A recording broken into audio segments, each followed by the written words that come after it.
경배합니다. 할렐루야. 매일 주와 함께 늘 새로운 삶을 살아가는 여러분 모두가 되기를 축복합니다. 우리 호산나 찬양의 찬송을 하나님께서 기쁘게 받으신 줄로 믿습니다. 사랑하는 성도 여러분, 지난 한 주간 어떻게 예수님 안에서 평안하셨습니까? 하나님을 경외하는 믿음으로 예배의 자리에 오신 여러분 모두를 예수님 안에서 축복합니다. 하나님이 지켜주시고 은혜를 더하여 주시기를 사모합니다. 요즘 신종 코로나 바이러스 때문에 많은 사람들이 걱정하고 고민하는 것 같은데요, 이 시기에 하나님의 지켜주심이 여러분의 인생 가운데 있기를 바랍니다. 여러분의 건강을 위해서 우리 교회 공동체가 어제 교회 전체 방역을 했습니다. 잘했죠? 네. 여러분 각자도 적극적으로 손 씻기를 비롯한 개인 위생에 신경 써주시길 바라고, 예배당 출입구에 손 소독제가 비치되어 있으니까 수시로 손 소독도 해주시고, 또 외출 시에는 마스크를 쓰시고 예배당 내에서도 마스크를 쓰시는 것도 좋습니다. 여러분 염려하지 말고 하나님을 예배할 수 있는 우리 모두가 되면 좋겠습니다. 또 당분간 예방 차원으로 우리 주일날에 공동 식사를 하지 않습니다. 점심을 안 먹습니다. 여러분 금식하지 마시고 금식의 기회로 삼으시길 바랍니다. 아멘. 여러분, 하나님께서 성경을 읽어보면 이 땅 가운데 전염병을 내리실 때에는 죄악이 있기 때문이라고 말씀하십니다. 여러분, 이 나라 이 민족이 하나님 보시기에 어떠한지를 살펴보고, 여러분이 경영하는 사업장과 일터와 직장이 주님 보시기에 어떤지를 돌아보고, 우리 가정이 하나님이 기뻐하시는 가정으로 바르게 서고 있는지를 점검하면서 우리가 함께 하나님 우리를 긍휼히 여겨달라고, 이 나라의 민족을 위해서 함께 기도하고, 할렐루야, 온 세상의 왕 되신 하나님 보시기에 아름다운 나라 될 수 있도록 함께 위하여 기도해 주시길 바랍니다. 특별히 진료 최전선에서 믿음을 가지고 사명을 감당하고 있는 의료진들을 하나님이 보호하여 주시고, 또 전 세계 그 힘들고 어려운 중에도 하나님께 기도하며 살아가고 있는 지체들, 특별히 중국발 이 신종 코로나스로 인하여 탈북 루트들이 많이 막혔어요. 여러분 아실런지 모르겠는데, 북한의 지하교회 성도들을 하나님이 긍휼히 여겨달라고, 믿음으로 하나님 앞에 기도하는 그들을 주님 기억해달라고 함께 기도하여 주시기를 바랍니다. 아멘. 우리가 주님 앞에 기도하면 땅에서 매면 하늘에서도 매이고, 땅에 풀면 하늘에서도 풀린다는 하나님의 말씀처럼 주님이 응답하여 주실 것을 기대하며, 이 시간 우리 겸손하게 우리를 용서해 주시는 주님 앞에 우리의 죄악을 고백하며 회개하는 마음으로 함께 나아가도록 하겠습니다. 인내하신 구세주여, 인내하신 구세주여, 내가 비오니 죄인 오라 하실 때에 날 부르소서. 주여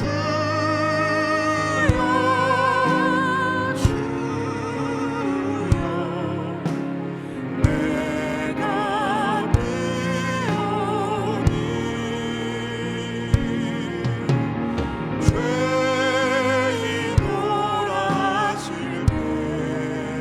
때에 날 부르소서.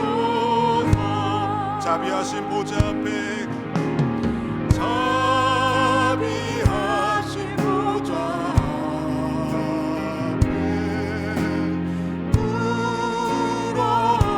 엎드려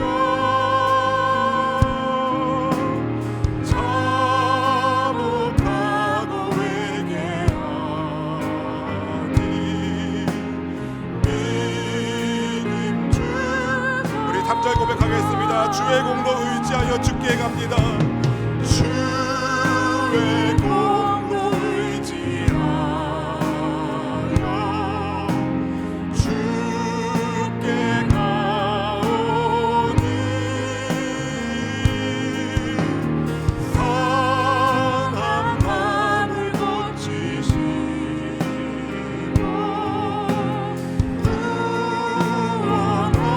구원하소서.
시간 마음을 모아 하나님 앞에 기도하기를 원합니다.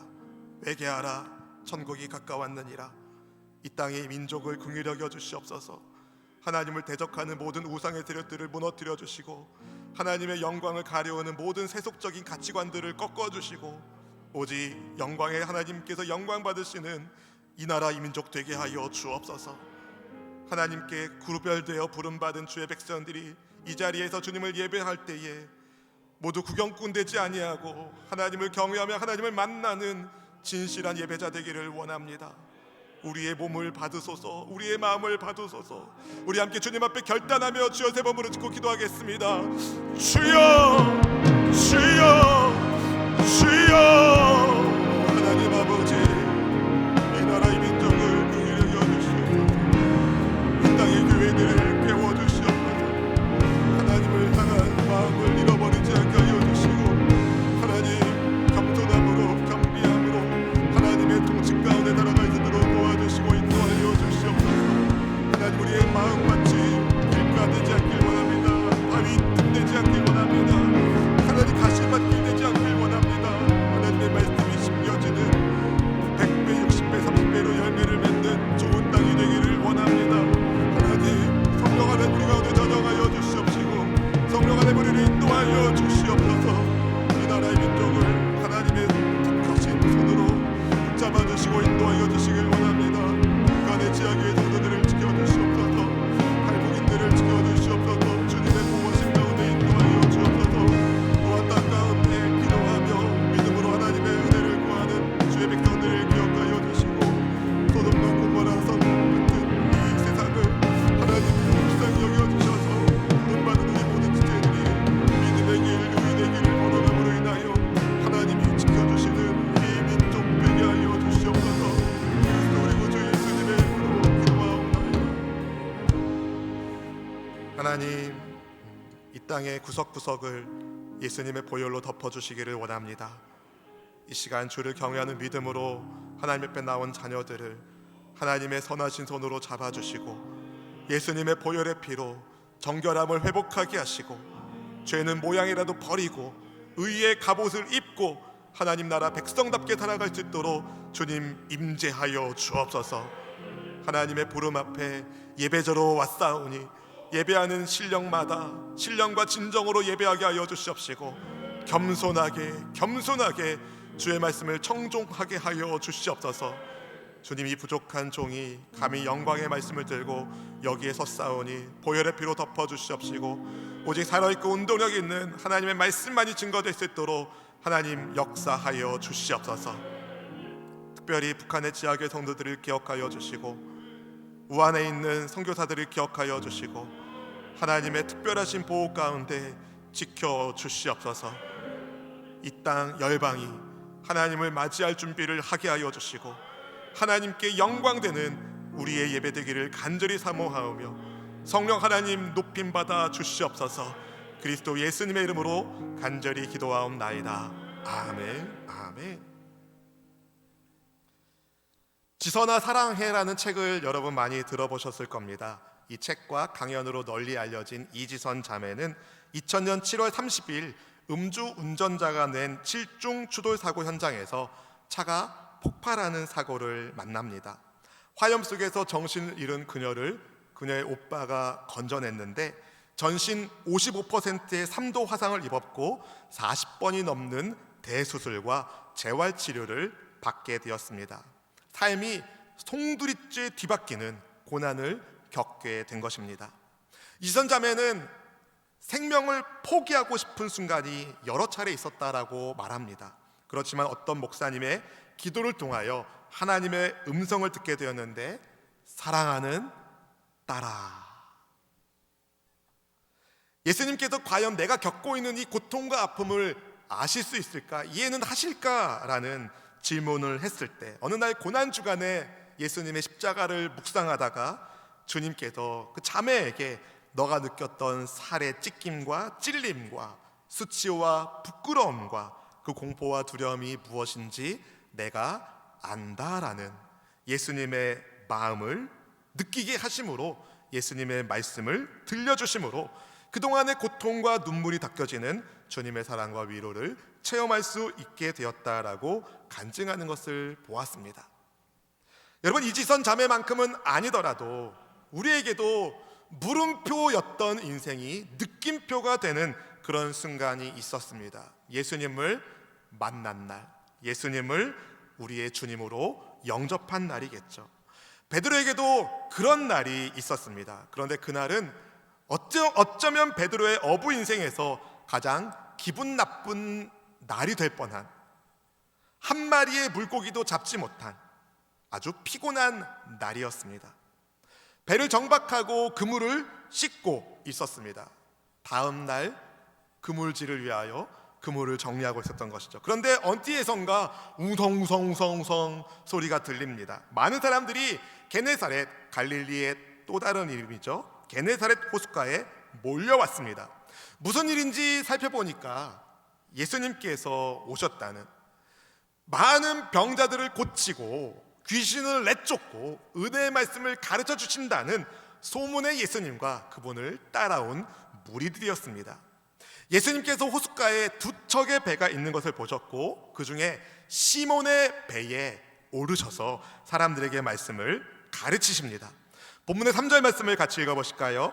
예수께서 한 배에 오르시니 그 배는 시몬의 배라. 육지에서 조금 떼기를 정하시고 앉으사 배에서 무리를 가르치시더니. 사실 베드로는 그물 정리를 마치면 이제 돌아갈 생각이었습니다.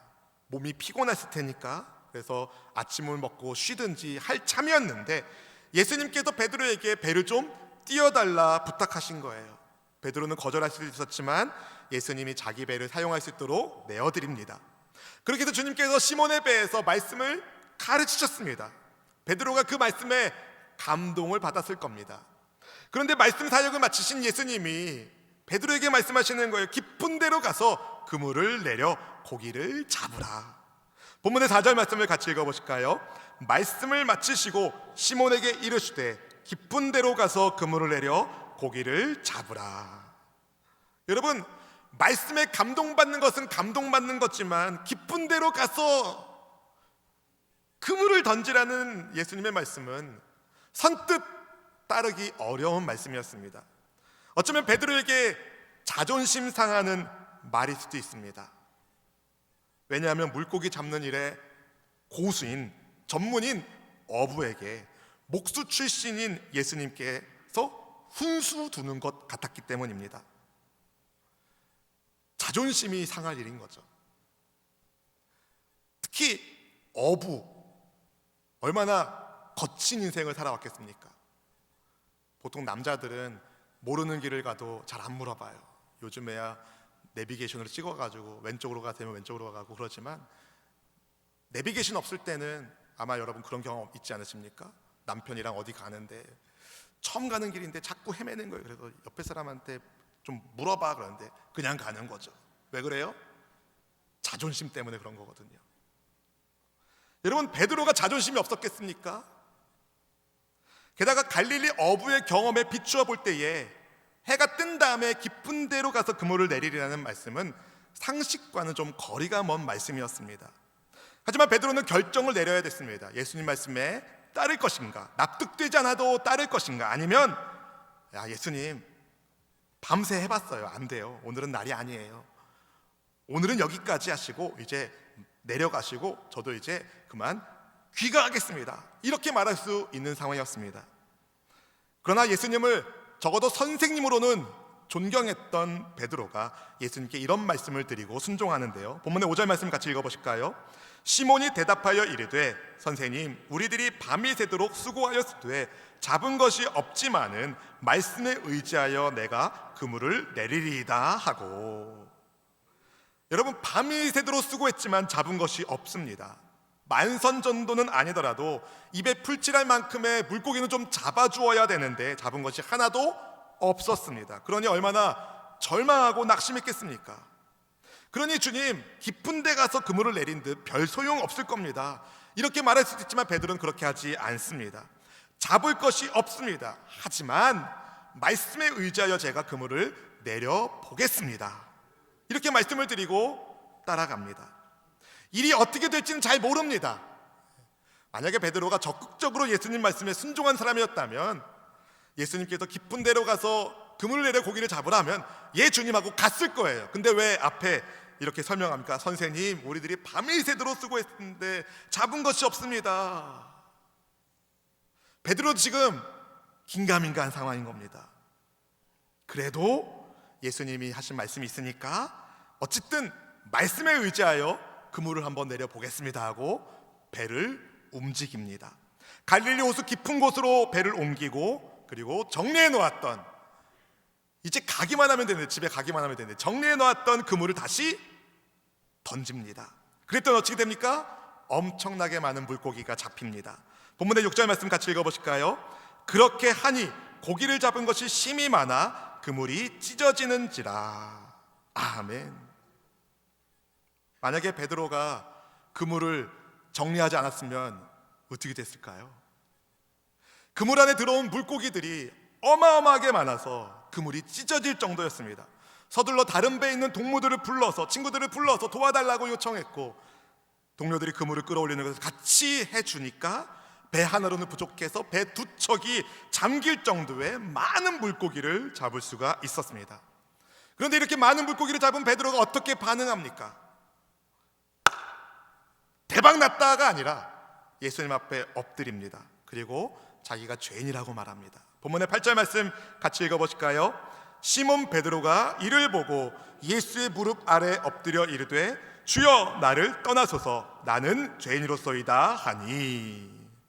여러분, 너무 생뚱맞게 베드로가는 예수님 무릎 앞에 엎드려 예수님 저는 죄인입니다, 저를 떠나주세요라고 고백을 합니다. 물고기가 배에 가득 찼기 때문에 그 물고기가 파닥파닥거리는 그 현장에 자기 고개를 숙이고 예수님께 말씀드리는 거예요. 주님, 저는 죄인입니다. 베드로가 왜 이런 고백을 했겠습니까? 여러분, 어부 상식으로는 도저히 있을 수 없는 놀라운 일을 만난 것입니다. 베드로뿐만 아니라 헛것을 본 것이 아니라 그의 동업자인 요한도, 야고보도 예수님께서 행하신 놀라운 기적을 보고 깜짝 놀랐습니다. 이 하늘의 기적을 보고 갑자기 두려움이 엄습한 겁니다. 그가 경험하고 있는 이 사건이 예수님께서 우연히 본인만 알고 계신 은밀한 물고기 잡는 장소를 가르쳐 주셔서, 그래서 어떻게 하다 보니까 우연히 많은 물고기 잡은 게 아니라 이 많은 물고기들이 예수님 말씀에 순종하여 그물을 던질 때 달려들었다는 것을 깨달은 것입니다. 소위 도대체 이분이 누구시길래 물고기조차 다스리는가라는 생각을 하게 된 것이죠. 이 기적 앞에 베드로는 예수님이 주님이시구나라는 것을 깨닫게 됩니다. 하나님이 보내신 분, 주님인 것을 인식하는 순간 그 거룩하신 분 앞에 자기가 너무 부끄러운 겁니다. 설마 했던 자기의 모습이 부끄럽고 거룩하신 예수님 앞에 감히 설 수 없는 죄인됨을 깨닫게 된 것입니다. 그래서 그는 주님, 저는 죄인입니다라고 엎드릴 수밖에 없었던 것이죠. 그런 베드로에게 주님께서 무서워 말라 말씀하시면서 그에게 새로운 사명을 주시는데, 본문의 10절 말씀을 같이 읽어보실까요? 세베대 아들로서 시몬의 동업자인 야고보와 요한도 놀랐습니다. 예수께서 시몬에게 이르시되 무서워하지 말라, 이제후로는 네가 사람을 취하리라 하시니. 아멘, 아멘. 여러분, 베드로에게 있어서 이 물고기를 많이 잡는 이 사건은요, 그냥 그날 대박난 사건이 아니라 그의 인생의 주인이 바뀌는 사건이었습니다. 그가 왜 사는지 삶의 이유와 목적이 바뀌는 사건이었습니다. 이전까지 베드로는 물고기 잡는 인생이었습니다. 물고기의 죽음을 전제로 생명을 유지하던 그가 앞으로는 사람을 취하라는 주님의 사명을 받은 겁니다. 생명을 위한 주님의 일하심에 부름을 받은 것입니다. 베드로는 모든 것을 버려두고 예수님을 따릅니다. 요한도 야고보도 예수님을 따라갑니다. 여러분, 무엇이 그들로 하여금 모든 것을 뒤로 하고 예수님을 따르게 만들었을까요? 인생의 의미를, 인생의 목적을 찾은 것입니다. 고기 잡는 어부 인생에서 어떤 인생의 의미와 목적이 있겠습니까? 그동안 물고기를 몇 마리를 잡았는지에 따라서 기분이 좋기도 하고 기분이 나쁘기도 하고, 많이 잡으면 좋고 조금 잡으면 나빠하던, 그렇게 물고기 숫자에 왔다 갔다 했던 그들의 인생을 찾아오셔서, 그 빈배 인생을 찾아오셔서 인생의 풍성한 의미가 예수님께 있다는 것을 가르쳐 주시고, 그분의 부름을 받아서 사람을 취하는 약속을 주신 예수님을 그들이 믿고 따르게 된 것입니다. 사랑하는 성도 여러분, 예수님을 인류의 위대한 스승 정도로 알고 있는 사람은 예수님께 인생을 걸 이유가 없습니다. 그러나 예수님을 나의 주님으로, 나의 하나님으로 믿는 사람에게는 죄인인 나를 발견하게 되고 예수님의 십자가 안에서 용서함을 받고 새로운 회복의 삶을 살게 되는 줄로 믿습니다. 진정한 자기를 발견하는 길, 예수님 만나는 것에 있는 것입니다. 사랑하는 성도 여러분, 여러분은 예수님을 만나셨습니까? 여러분은 예수님을 누구라고 고백하십니까? 예수님을 따르는 제자로 살고 계십니까? 베드로와 요한과 야고보가 예수님의 제자가 될 수 있었던 것은 전적으로 예수님의 은혜입니다. 예수님이 그들을 찾으셨어요. 베드로나 요한이나 야고보가 예수님을 찾아간 게 아니라 실패한 인생 가운데 예수님이 찾아오셨습니다. 그렇지만 만약에 베드로가 예수님 말씀에 순종하지 않았다면 오늘의 이야기는 어떻게 되었을까요? 사랑하는 성도 여러분, 우리를 찾아오시는 분은 예수님이십니다. 우리에게 말씀을 주는 분도 예수님이십니다. 아멘! 우리를 찾아오시고 우리에게 말씀을 주는 분이 예수님이세요. 그 다음에는 우리가 해야 됩니다. 깊은 데로 가서 그물을 내려 고기를 잡는 것은 우리가 할 일인 겁니다. 여러분, 말씀에 의지하는 삶이 진짜 복된 삶, 열매를 맺는 제자의 삶인 것입니다. 그렇다면 우리는 어떻게 예수님의 말씀에 의지하며 살 수 있을까요? 첫 번째, 여러분은 항상 주님의 음성에 귀를 기울이십시오. 여러분, 우리의 귀에 너무 많은 세상의 소리가 들려요. 하나님의 음성이 우리의 귀에 늘 쟁쟁하게 들리기를 바랍니다.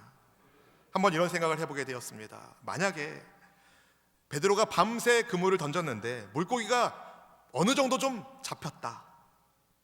그러면은 본문의 스토리가 어떻게 되었을까요? 때로는 물고기를 많이 잡지 못한 것이, 아니 아예 한 마리도 잡지 못한 것이 오히려 복이 될 수도 있구나. 오늘 본문이 그것을 보여줍니다. 따라서 물고기를 많이 잡고 혹은 물고기를 조금 잡고, 아니 한 마리도 못 잡고는 별로 중요한 게 아닙니다. 중요한 건 우리의 귀가 예수님의 말씀에 열려 있는가, 우리가 주님의 말씀을 듣고 있는가 있는 것이죠. 예수님께서 우연히 게네사렛 호숫가에 가게 된 게 아닙니다. 어쩌다 보니까 예수님의 눈에 시몬의 배가 보인 것이 아닙니다. 우연처럼 시몬의 배에 오른 게 아니라 마침 거기에 베드로가 있었고 마침 예수님이 나타나셨고, 이런 게 아니라 주님이 빈배 인생을 찾아오신 겁니다. 시몬을 주님의 제자로 부를 목적을 가지고 예수님은 그를 찾아오신 겁니다. 소위 실패한 인생에게 찾아오신 것이죠. 여러분의 인생을 배로 비유한다면 어느 정도 차 있습니까? 여러분의 인생을 배로 비유한다면 어느 정도 차 있는 것 같으십니까? 만선이라고 생각하는 분 혹시 계신가요? 우린 다 부족하다고 느낍니다. 부족하다고 생각합니다.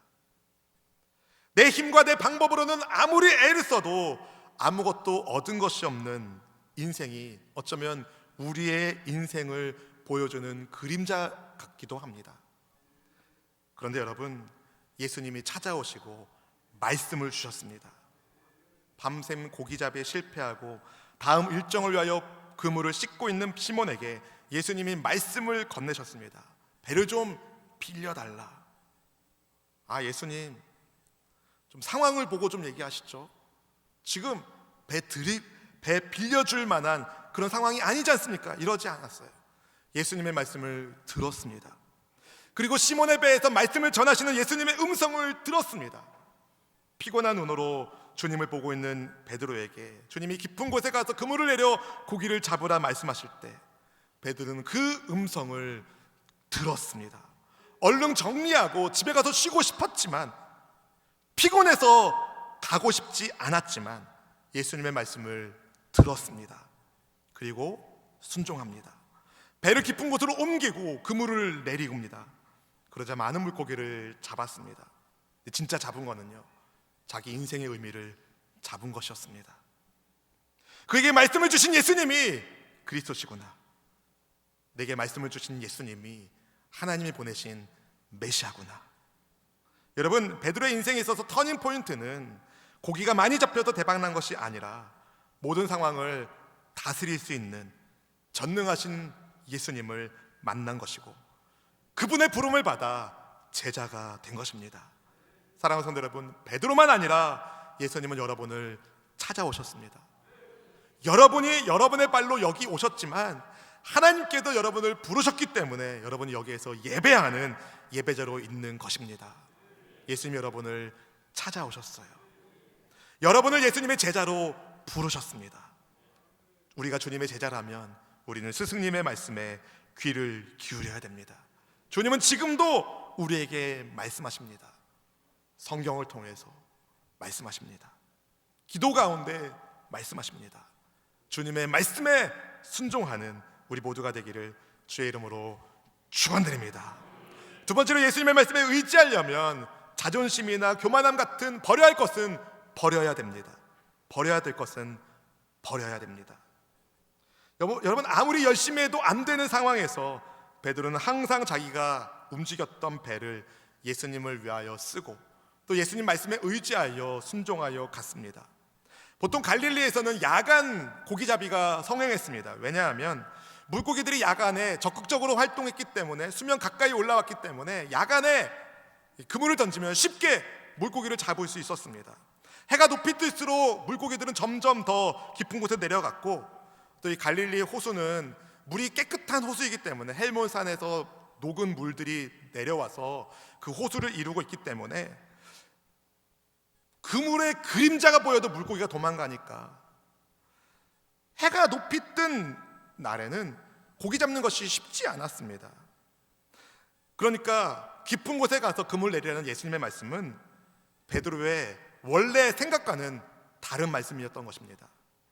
그런데 베드로는 순종합니다. 내 생각 내려놓고 주의 말씀에 의지한 것이죠. 그 전까지 시몬에게 주님은 병자를 잘 고치는 분, 자기 장모님도 고쳐주셨으니까, 또 귀신도 내쫓는 분, 말씀도 잘 가르치시는 위대한 선생님이셨습니다. 그런데 내 자존심을 내려놓고 순종해 보니까, 내 생각 내려놓고 순종해 보니까, 예수님은 선생님이 아니라 주님이시구나. 이게 꿈이 아니라 현실이구나. 내가 그리스도를 만났구나 깨닫게 된 것입니다. 그래서 베드로는 많은 물고기를 잡았기 때문에 이 물고기를 어떻게 처리할까, 어디다가 팔아 돈을 좀 벌까가 아니라 그보다 더 중요한 일이 있다는 것을 알았고, 예수님께서 후로는 네가 사람을 취하리라 말씀하시자 모든 것을 버려두고 예수님을 따라갑니다. 베드로만이 아니라 야고보와 요한도 예수님을 따라갑니다. 여러분, 예수님의 위대한 약속과 명령에 자기의 모든 것을 버려두고 순종함으로 주님을 따랐습니다. 여러분, 예수님의 제자가 된다는 것은 그분의 말씀을 따라가는 것이고 그분의 모습을 닮아가는 것입니다. 이것을 위하여 버려야 될 것이 있습니다. 여러분의 직업을 버리라는 것이 아닙니다. 여러분의 가족을 버리라는 말씀이 아닙니다. 버려야 될 것이 있습니다. 죄의 습관을 버려야 됩니다. 예수님의 말씀에 의지하려면, 말씀이 우리 가운데 역사하려면 여러분, 죄를 버려야 됩니다. 자존심 때문에, 때로는 욕심 때문에 사랑하라는 주의 말씀을 외면하고 있지는 않습니까? 여러분, 내가 복음을 내려놔야 됩니다. 예수 복음을 취하셔야 됩니다. 우리가 하나님의 말씀을 알지만 그것은 성경이니까 그런 거고 세상은 그렇지 않아 생각하는 게 얼마나 많습니까? 여러분, 어떤 한 사람이 정말 미친 척하고 성경의 말씀대로 1년 동안 살아봤대요. 그래서 그걸 가지고 책을 냈어요. 근데 그 사람이 마지막으로 결론 내는 게 뭐냐면 성경의 말씀대로 살아보니까 감사만 남더라였습니다. 여러분, 말씀대로 살아갈 때에 우리의 인생에 감사가 넘칠 줄로 믿습니다. 예수님 안에서 풍성한 제자의 삶을 살아갈 수 있기를 주의 이름으로 축원드립니다. 세 번째로 예수님의 말씀에 의지하려면 여러분, 어떤 상황에서도 성실하십시오. 성실하십시오. 한번 생각해 보십시오. 예수님 만나기 전날 밤, 베드로는 밤이 새도록 그물을 던지는 수고를 했습니다. 어느 정도 하다가 안 되면 정리하지. 이건 세상의 소리인 거죠. 여러분, 세상은요, 밤새 그물질했어도 아무것도 얻지 못한 이런 사람을 무능력자라고 폄훼합니다. 밤새 그물을 던졌는데 한 마리도 못 잡은 어부가 어부냐? 그럽니다. 근데 예수님이 다르게 보신 거예요. 밤새 그물을 던져도 한 마리도 못 잡았지만 다시 그물을 던지는 베드로의 우직함, 성실함, 그것을 주님이 보신 것입니다. 여러분, 우리는 예수님의 제자로 예수님을 따르는 사람입니다. 성실하게 주님을 따르기를 바랍니다. 성실하게 여러분에게 주어진 일들을 감당하기를 바랍니다. 여러분, 예배 시간 성실하게 지키시면 좋겠어요. 기도의 자리 성실하게 지키십시오. 마찬가지로 여러분의 일터에서도 성실하세요. 삶의 자리에서도 성실하시기를 축복합니다. 여러분에게 여쭙고 싶습니다. 여러분, 가정생활 성실하게 하고 계신가요? 남편으로서, 아내로서 서로에 대하여 신의를 다하고 하나님께서 만나게 하신, 하나님께서 만들어주신 나의 가정을 사랑하고 살고 계십니까? 왜 아멘이 적으신 거예요? 여러분, 가정을 돌보십시오. 성실하게 돌보십시오. 하나님을 경외하는 믿음의 부모로서 자녀들은 주의 교훈과 훈계로 양육하고 하나님을 아버지로 섬기는 주님의 자녀로서 육신의 부모에게도 효하는 우리 모두가 되기를 바랍니다. 여러분의 일터 생활은 어떻습니까? 여러분, 나는 진짜 여기에 있을 사람이 아닌데, 나는 런던 필하모니 오케스트라에 있어야 될 사람인데. 여러분, 내가 있는 곳에 성실해야 됩니다. 하나님이 여러분을 거기에 보내신 이유가 있습니다. 하나님이 여러분을 수원순복의 성도가 되게 하신 데도 이유가 있습니다. 나를 보내신 그 부름의 자리에서 여러분, 우직하게 성실하게 말씀에 의지하여 그물을 내리는 믿음의 사람 되기를 바랍니다. 그리할 때 누가 보든 누가 보지 않든 우리가 예수님의 말씀에 의지하여 성실하게 살아갈 때에 그것을 하나님이 보시고 하나님의 마음에 합한 사람이라 말씀하여 주시고 세상의 빛으로 소금으로 귀하게 사용하시리로 믿습니다. 성실하게 내가 있는 자리에서, 가정에서도 직장에서도 일터에서도 어디에서든 전능하신 예수님이 나의 주, 나의 하나님인 것을 고백하며 예수님의 말씀을 따라가는 우리 모두가 되기를 주의 이름으로 축원합니다. 우리 함께 찬양하겠습니다.